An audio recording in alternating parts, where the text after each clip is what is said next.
Happy Wednesday, UnWoke Nation. I'd like to welcome you to episode 168 of the UnWoke Show, where free speech is welcome, all subjects are on the table, and your boys Rich and Tim bring you the latest and greatest for your entertainment, baby. I'm your host, Rich, my co-host here. How you doing, Tim? Oh, great, Rich, man. UnWoke Nation, guys. It is a pleasure to be speaking with everybody again this evening. I know we had a week off last week. We were getting on the tail end of spring break and stuff, so we are back in the studios. Guys, you know where you can find us by now. We are over the streaking and the constant drinking. Yes, we are. And so we are not just national, but we're international. But again, you know where to find us. And so tonight, guys, we're jumping right into something that I have been thinking about for a little while. And right now, everything just feels off.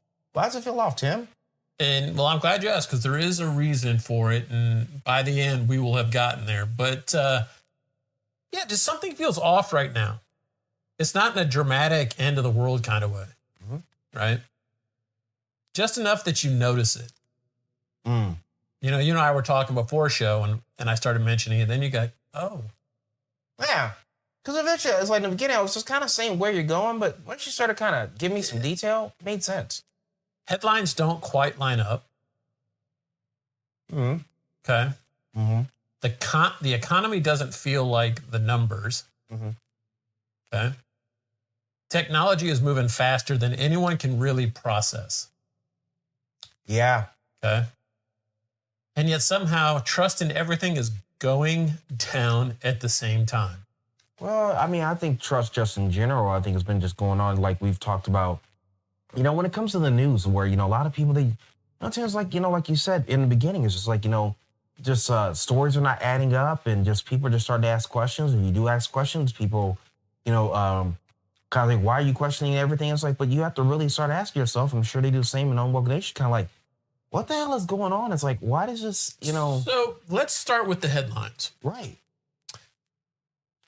For the last, this is April. So the last 3 months, it's been Epstein this, Epstein that. Right. Okay. A treasure trove of information gets released.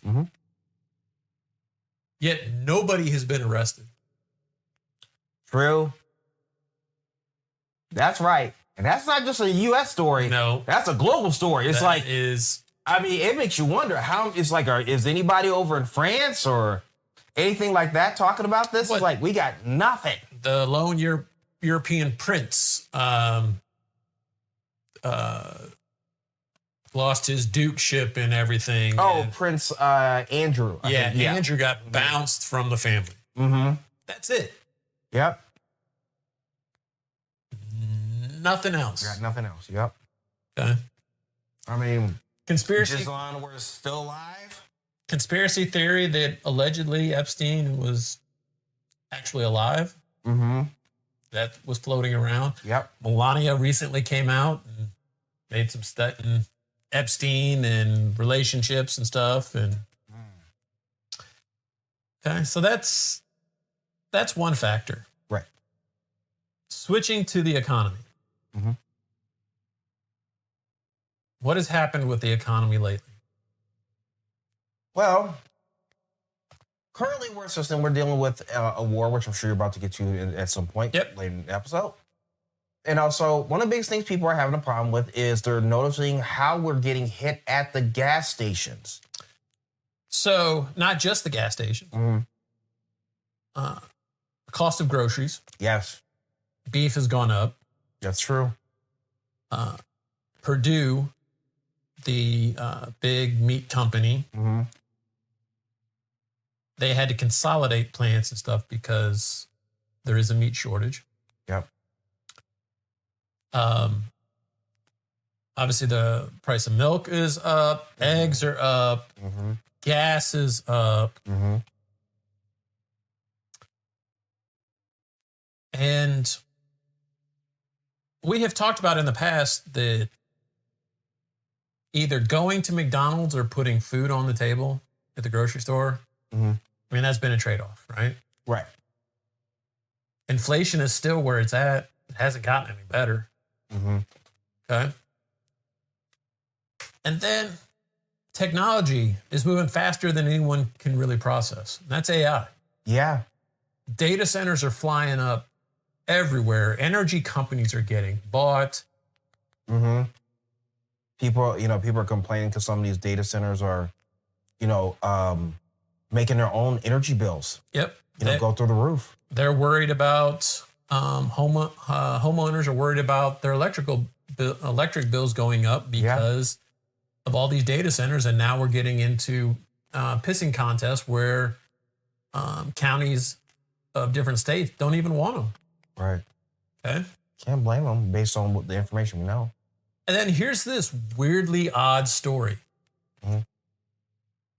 Just out of nowhere, OpenAI, which makes ChatGPT, bought a popular tech podcast, TBPN. Okay. UnWoke Nation, let that sink in. An AI company just bought a podcast. Okay. The hell is going on? So, if you've been paying attention to OpenAI at all, they have been blowing through cash. Okay. Left and right to the tune of billions. They just got out of another funding round. Okay. And if you know anything about Sam Altman, he's been pretty embattled there. There's an episode of Diary of a CEO where there was either a Washington Post or a New York Times reporter who was talking about how OpenAI came to pass, how Sam Altman came to power. It's very, very interesting. We'll include it in the show notes. But yeah, just out of nowhere. Yeah. And now, I mean, you're hearing every guru you can think of saying, in the next 36 months and all this other stuff. And it's like, you're right, man. It's moving so fast, and just kind of knowing what's going on, where it's like, yeah, I mean, especially the biggest thing here is like people, especially if they happen to be like a lot of your generation, your Gen Xers, just trying to figure it out. Or because remember, it's like once we became kind of adults, the internet and all that was brand new. So now it's a double whammy where now they have to spend all these years trying to learn about the internet, and now we're still trying to learn about AI. So in the announcement, OpenAI CEO of AGI deployment, Vijay Simo, wrote that their mission of bringing artificial general intelligence comes with the responsibility to have a space for constructive conversation about the changes AI creates.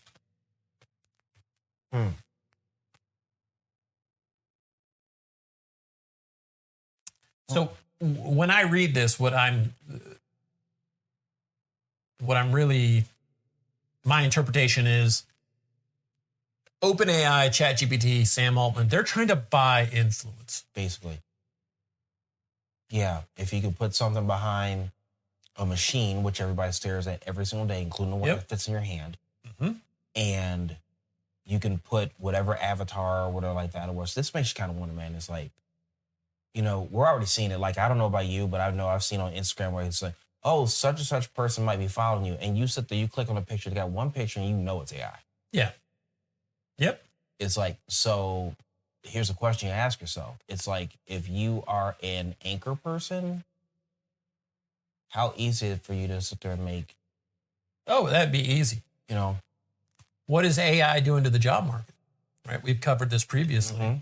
Thousands and thousands of jobs from your major companies, the Amazons, the Metas, the Googles, the Microsofts of the world, right? So, and yet we're supposed to be told that everything is okay. But nobody feels stable. Like everybody's in limbo right now because things are just moving so fast. And, I pose this out to our listeners, and maybe you've caught yourself thinking it. You can't explain it, but something just isn't right. So tonight, guys, we're not reacting to one story. We're stepping back and asking a better question. What if this isn't random? What if it all connects? Yeah. Something underlying is going on where there's talking about having like that global control. Yeah.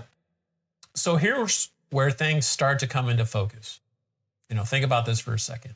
Individually, none of these stories seem that important. Okay, on the surface, that is accurate.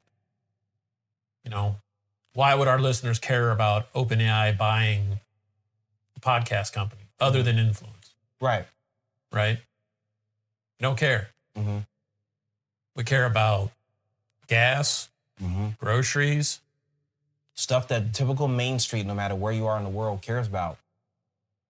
Mom and pop, family, family with 2 kids, where I want to figure out, hey, it's like, we can't go to McDonald's, something like that, or, Yeah. So here's the first one. We've got a supply chain issue. Yep. Okay. Have been for a couple of years. And COVID. Well, true. But now the whole Iran war. Right. Okay, so I did some digging on this. Okay. Iran and Israel, they're like the Hatfields and McCoys. That's well put. Right? They get angry with each other. You pull the pin, throw a grenade, everybody's happy or pretends to be happy. It's long known that Iran has been using Hezbollah to really just irritate the shit out of Israel. Right. Israel wants to completely eradicate Iran. Particularly, it's like, I don't know sometimes if I say that they want to get Iran away, but I think specifically it has to do with Hamas. And Hezbollah. Yeah, But the problem is that if we were to go with your statement that you're saying, it's only because, they're fighting with the evidence where that the Iranian government is funding these terrorist organizations. Yes. So I understand where it can be from where you're coming from. So the U.S. and Israel do not want Iran to have nukes. Right. Okay. China's not that far from the Middle East. Should we want China to have nukes? The question you're really asking is like, if Iran can't have nukes, why is it that you haven't typed China or anything like that? What about Pakistan? Pakistan has nukes. Right. Is it just because we're talking about G8 countries, particularly with there being Russia and China?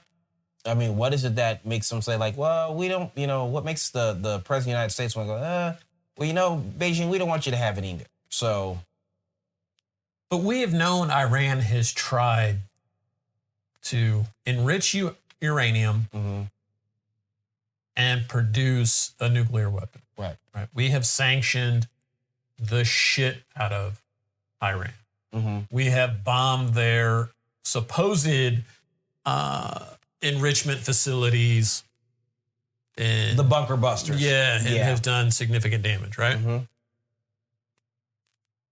I think the bigger thing is Iran, like I said, it wants influence across the region by a proxy. Okay. Right. Israel and the U.S. want to contain that influence. So put on your U.S. history caps for a minute. And I'm going to read this line again. Israel plus U.S. equals want to contain influence. Influence being an ideology. Right. The last time we tried to stop the spread of influence or an ideology, that didn't exactly go well for us. Talking about Vietnam? Bingo. Right. That was the one war, it's like, where I think what makes the Vietnam War so interesting is just because, in all of history, up to that date of us actually going into Vietnam, it was quite aware who your enemy is. So in Vietnam was the first time that the United States military got an idea with what's called guerrilla warfare. And also, when you go to Vietnam, there's an actual museum there that shows some of the traps that the Viet Cong would set up. And some of them, dude, for terms like that, some of them are brutal. Yeah. Brutal crap. I mean, the fact that someone thought of it is like, Jesus, you know? And I mean, if it doesn't kill you instantly, it kills you slowly. And I think what it is, the United States, where it did not know what type of war to expect. I remember they had a holiday at one point in the war that was called Tet. And everybody thought it was going to be peaceful and all. So, and what did the Viet Cong do? They attacked, I think, 20-something different spots on a day where you know, everybody's they thought they were going to rest. It's like, you know, enemies don't think that way. You know, so yeah. So I agree. The last time we had it where we were trying to put certain influence, something like that, yeah, it didn't work too well. Now, of course, Vietnam's a much beautiful place. Shout out to our UnWoke Nation out there in Ho Chi Minh City, you know. So, but yeah, it's didn't work there, man. Yeah. So we had that AI breakthrough. If you've got AI, you're going to get cash. Everybody is on the AI train. It's going to make businesses run more efficiently. It's going to help us make better informed decisions. Right. And then we have a shift in policy, a new narrative in the media. A new narrative in media.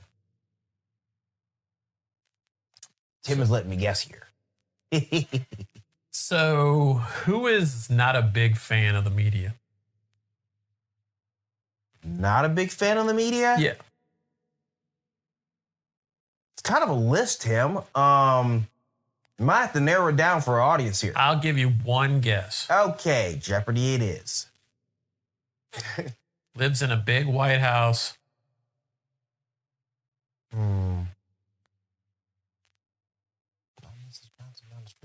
No, it is not. No.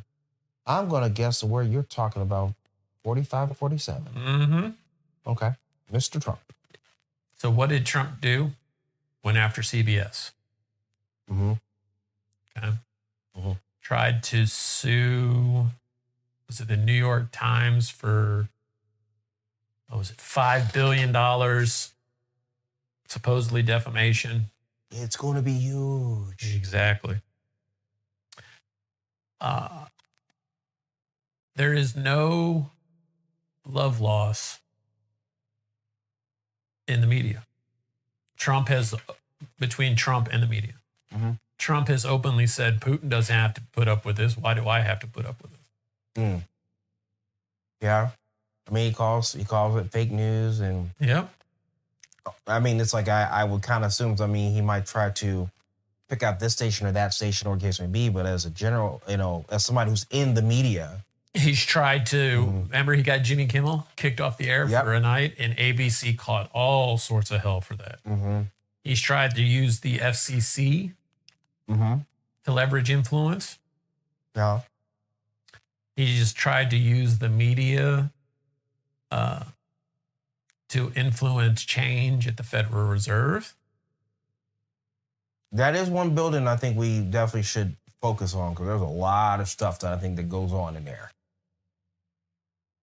So, again, we're just spouting out headlines, right? But if we take a step back for a second, you're starting to see a pattern form. Okay. Supply chains aren't just about efficiency anymore. Okay. They're about control. Right. As we're seeing right here in the Strait of Hormuz,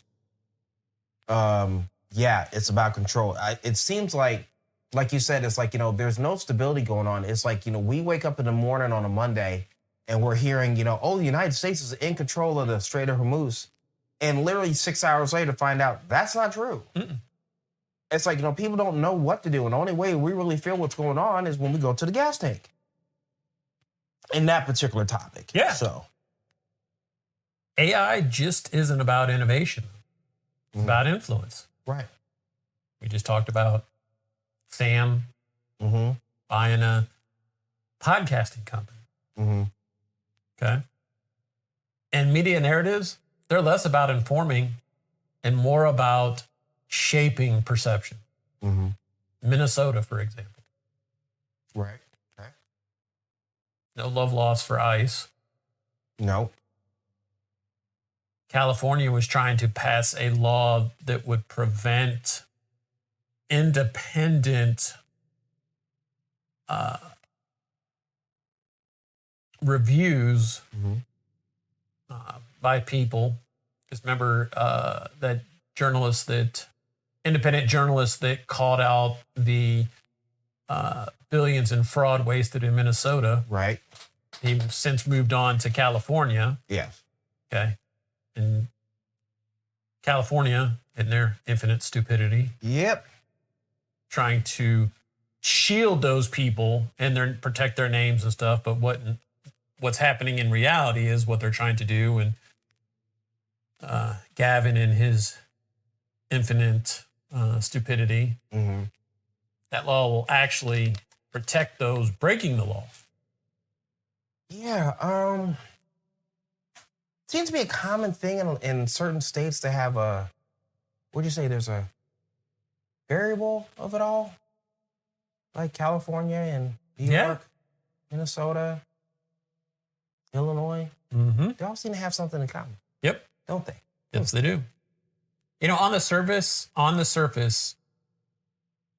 everything feels disconnected.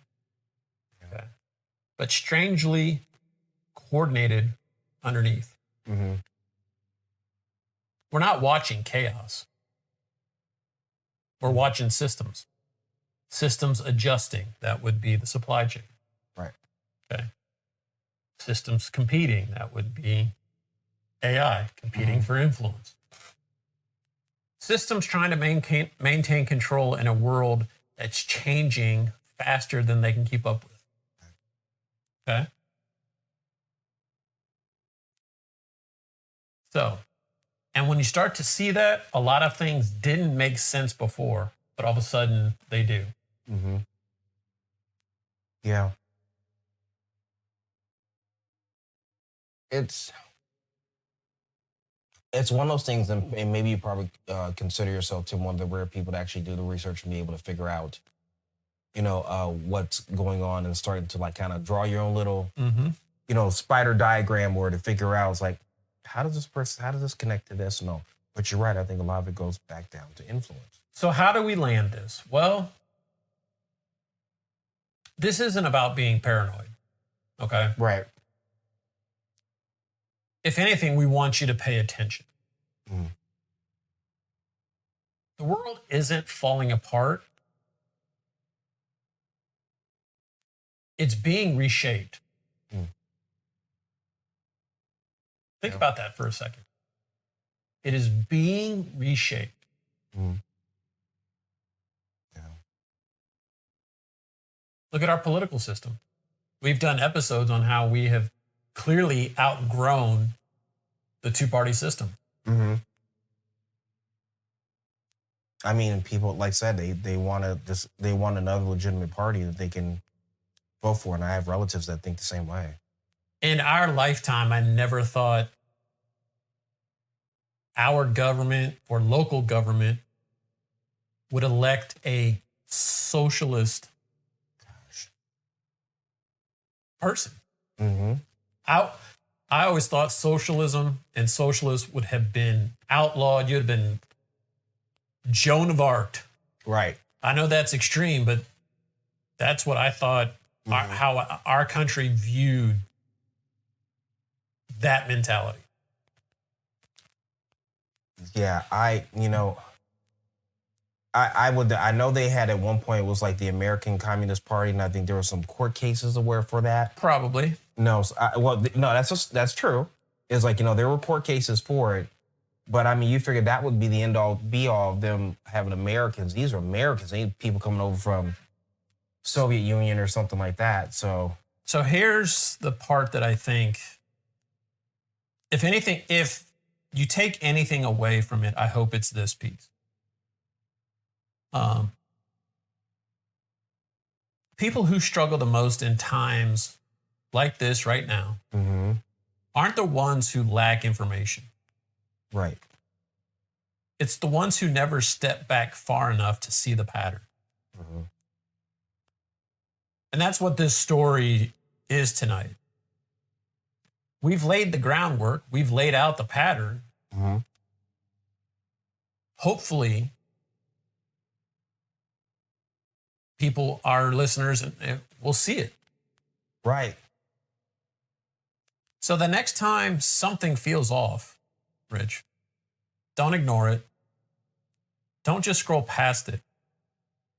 We should be asking ourselves, what's actually driving this? Because once you start looking for the incentives, once you start connecting the dots, you stop reacting to noise. Right. And you start understanding where things are actually going. And the beauty of that is once you see it, you can't unsee it. You know, Tim, you made me think of something that I just recently read when it comes to, you mentioned about what, like, the way how we have for communism. And was one thing that was really intriguing to me. It was a book I was reading from Robert Kiyosaki's book called Capitalist Manifesto. He actually wrote it about 4 years ago. But the beginning of the chapter is called We Were Warned. And how this pertains to your story is that it was shown right here on September 29th of 1959. Nikita Khrushchev, Yep. you know, who was the premier of the Soviet Union at that time. And guys, this is what he said, all right? He's directing this towards the American people at this time. Sure. Remember, 1959. Yep. So chapter 1, we were warned. Here's what Khrushchev said. Quote, "Your children's children will live under communism. You Americans are so gullible. No, you won't accept communism outright, but we will keep feeding you small doses of socialism until you finally wake up and you find you already have communism. We will not have to fight you. We will so weaken your economy until you fall like overripe fruit into our hands." End of quote. I guess my question is, if when people aren't paying attention, can this stuff happen? And remember, it's like when you're not paying attention, anything can happen. Because apparently even Khrushchev said that, and that was 1959. UnWoke Nation, we're going to leave it right there for you guys. We would love to get your feedback on this story. And also let us know if you're starting to see a pattern, right? We want to hear from you. Absolutely, guys. You can reach us at feedback@unwoketheshow.com. Again, that is feedback@unwoketheshow.com. Guys, you can also find us out there on Twitter at UnWoke the Show. Remember, guys, if you love your bros, share the show. Exactly, guys. And with that, remember, guys, stay unwoke. See you next time.